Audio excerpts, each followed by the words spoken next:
Alright, every pony. Welcome back to my channel. Today we have another fanfiction for you, and this was actually my request. Asking for a request. Yay!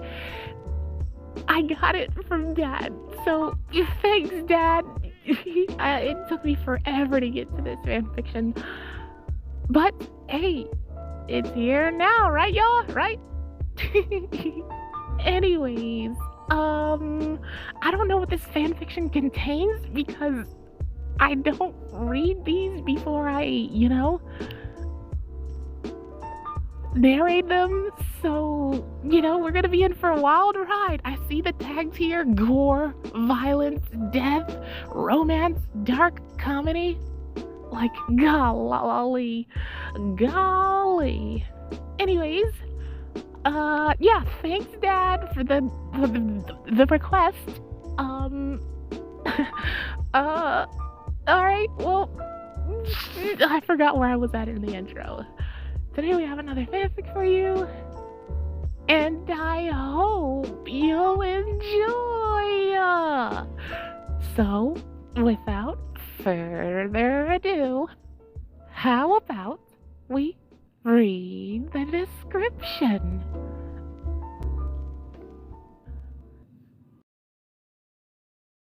Moonshoes develops her winter floof, but it's bigger and fluffier than ever this year. This isn't a problem for Pixie Fry in the slightest. Floof is for Cuddles. Written by Regidar. Chapter 1. Floof is for Snuggles. Moonshoes and Pixie Fry loved each other very much.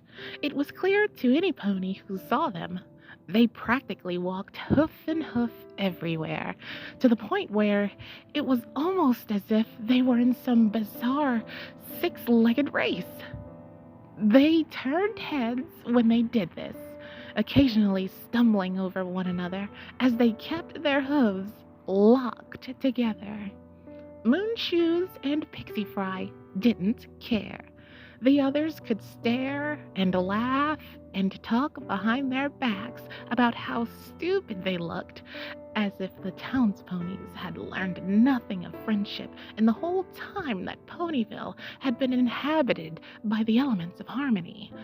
None of that mattered to them. They had each other, and that was enough. The two of them had a nightly ritual that meant almost as much to them as each other.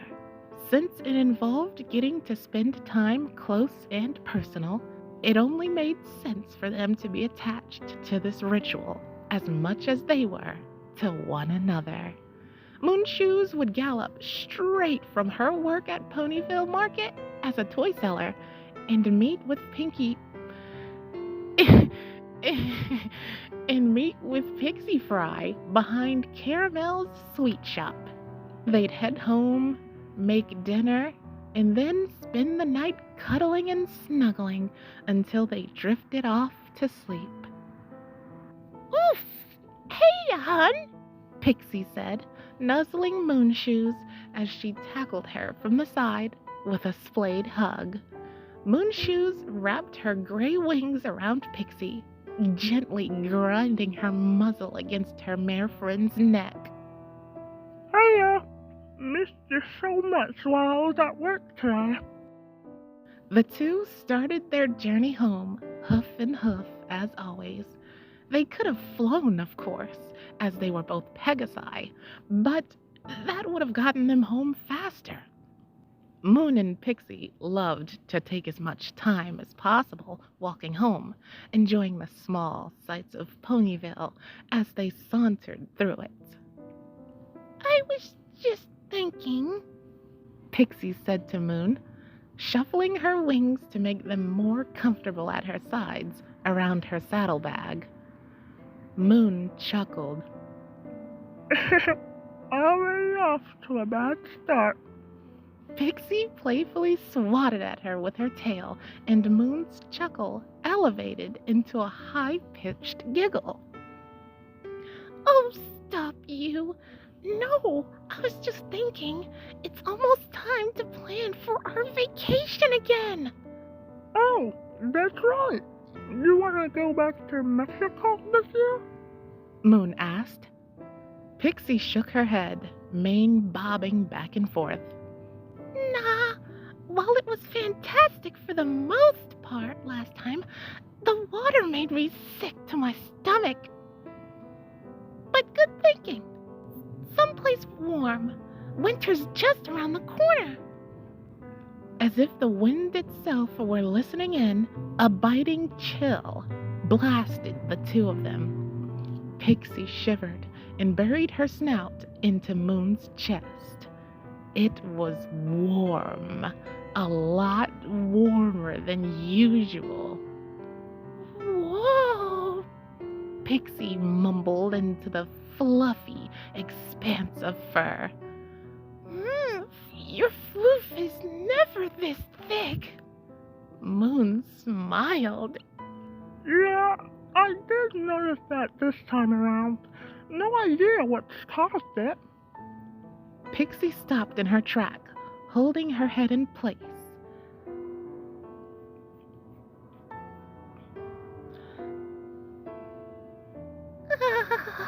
It's like a nice, thick shack carpet.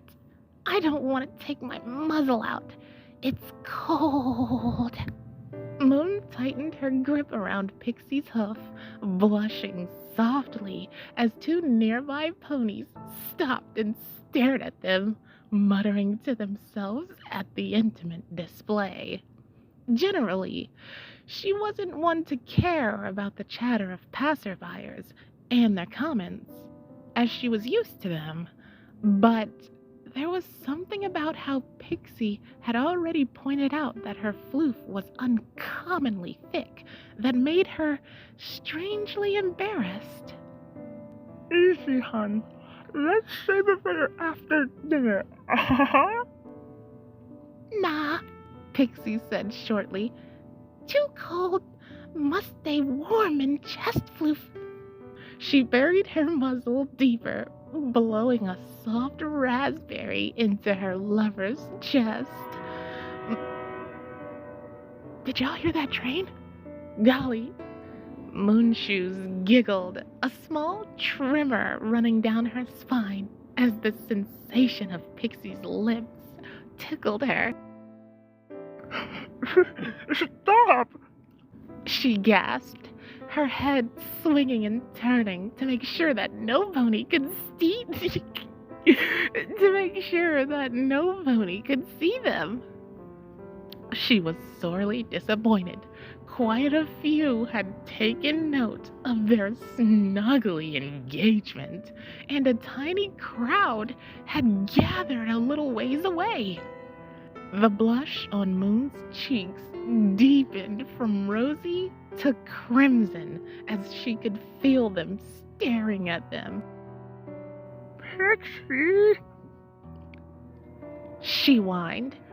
However embarrassed Moon felt, though, she couldn't deny that the feeling of her mare friend's muzzle was electrifying. Golly, she tried her best to keep her wings locked to her sides, but the instinctive splaying of them was quite inevitable.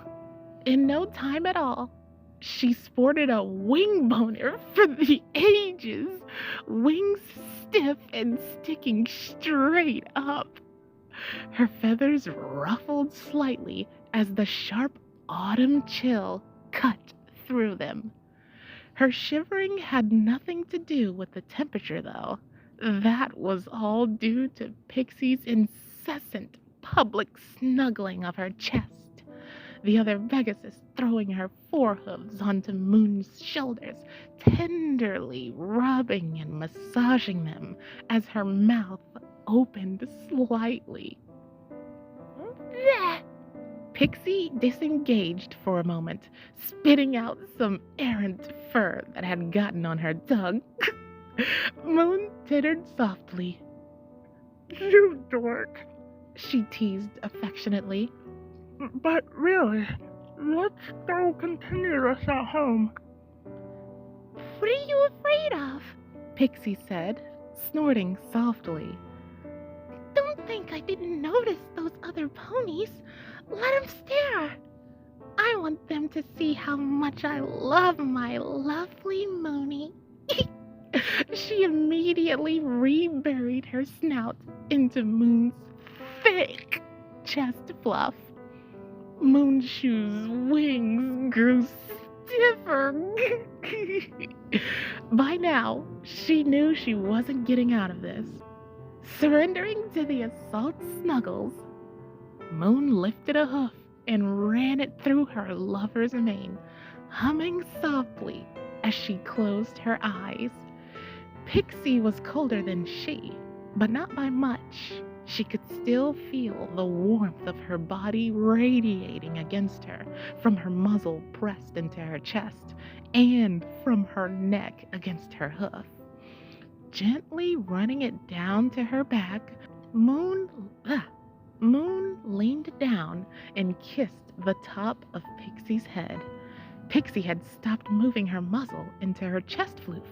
Moonshoes took little note of it and pressed her hoof down against the top of her back, grinding a small circle against her. Pixie was still. Moon slowly lifted her other hoof, half balancing on her hind legs and half leaning her weight into the other mare. Pixie yielded ever so slightly against Moon's slightly heftier weight, but made no other resistance as Moon brought her hoof beneath Pixie's chin and softly disengaged her from her chest fluff. They had gone this far in front of the slowly growing crowd of ponies.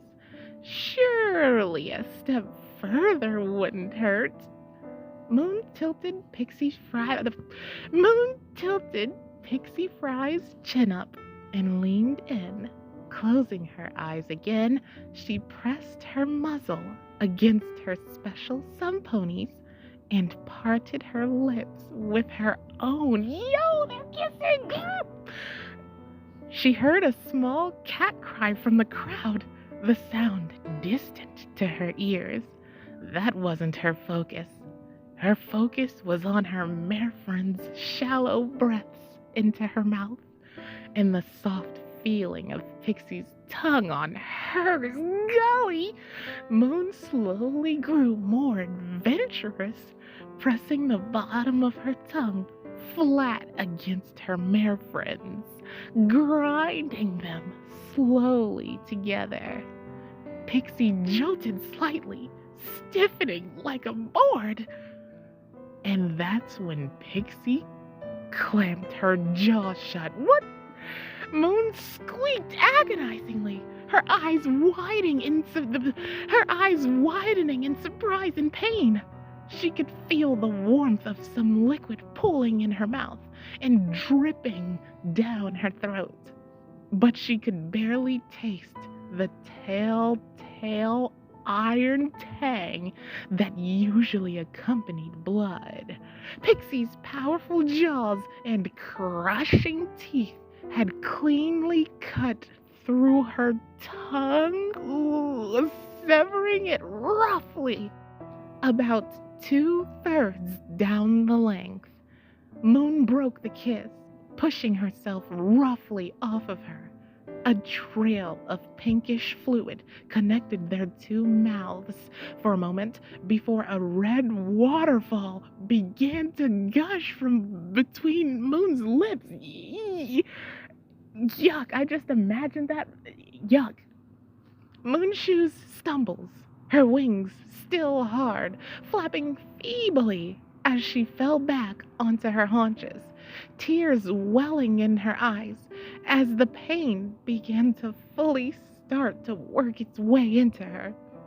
Still reeling from the shock, She opened her mouth and tried to speak. All she could manage were a few garbled words as a mix of blood and thick saliva splattered the ground in front of her. Pixie tilted her head back, mouth slightly agape, and gulped like a chicken swallowing a centipede. Slowly, a bulge traveled down her throat as Moon's severed tongue slid into her stomach. Can you hear the disgust in my voice? Turning her gaze back down towards Moon again, her mare friend saw her eyes were bloodshot and vacant. Is she about to... She could almost swear she saw something wriggling and swimming beneath the surface of the glassy orbs, but this detail was lost as terror gripped her when Pixie slowly started trotting towards her. Moon tried in vain to speak yet again, an amaranth pink froth foaming at her lips as she blubbered futilely. Her cheeks were streaming with tears now. She could hear the horrified screams of ponies in the background. Finally, their hooves pounding into the dirt and cobblestones as they scattered from the scene. I hope they're going to go get help. Pixie had reached Moonshoes, thrusting a hoof painfully against her chest. What? I have no words. I'm thinking, like, okay, maybe they, like, did this before, like, on vacation. I don't know. I'm lost. The excessive fur of her thickest winter coat did nothing to stop the dull force knocking her into her back. She gurgled out in agony as her erect wings crumpled beneath her body's weight against the ground, hollow bones snapping and cracking. Pixie pinned her with surprising strength and, in a flash, put her teeth against her lover's neck, biting down hard. Golly, Moon let out a strangled cry as she felt the flat but powerful maw tear into her jugular. Fresh blood poured down the sides of her neck, pulling against her head. Dad, what is this? Her vision was growing blurry. She had already lost quite a lot of blood, and her head was pounding from the intensive agony that was shooting from her wings, neck, and tongue stump. The adrenaline was doing nothing. Pixie Fry tore rough, meaty chunks from Moon's neck, her herbivore's teeth making the ordeal a far bit messier than if Moon had been mauled by a manticore. Strips of furred skin tore up and down from the site of the bite as she yanked hunks of muscle and sinew free, the mare hardly bothering to chew as she gulped down her lover's flesh. Yuck, yuck. Moon blearily glazed up into Pixie's eyes as she felt her partner's hooves repositioning her neck. They were still unlike she had ever seen them, but they weren't so glossy any longer. There was an aberrant and almost otherworldly hunger present in them, and there was that writhing, swimming movement again, like a swarm of leeches just beneath the water of an otherwise still lake. Pixie dipped her head down again and hooked her jaws around Moon's esophagus. Oh no! With a sickening crunch, she crushed her lover's throat, blocking off the trachea. Moon gasped, her tilted head causing the blood that had pooled in the back of her mouth to flood down into her gullet. If her windpipe hadn't just been pressed shut, it would have filled her lungs. Small miracles and all. Pixie started to pull up on Moon's throat, but that's when a teal aura surrounded her head. She was yanked roughly off the body of her exsanguinate.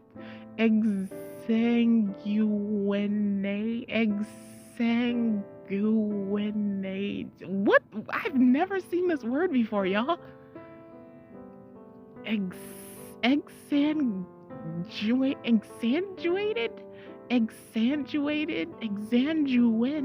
Yes. She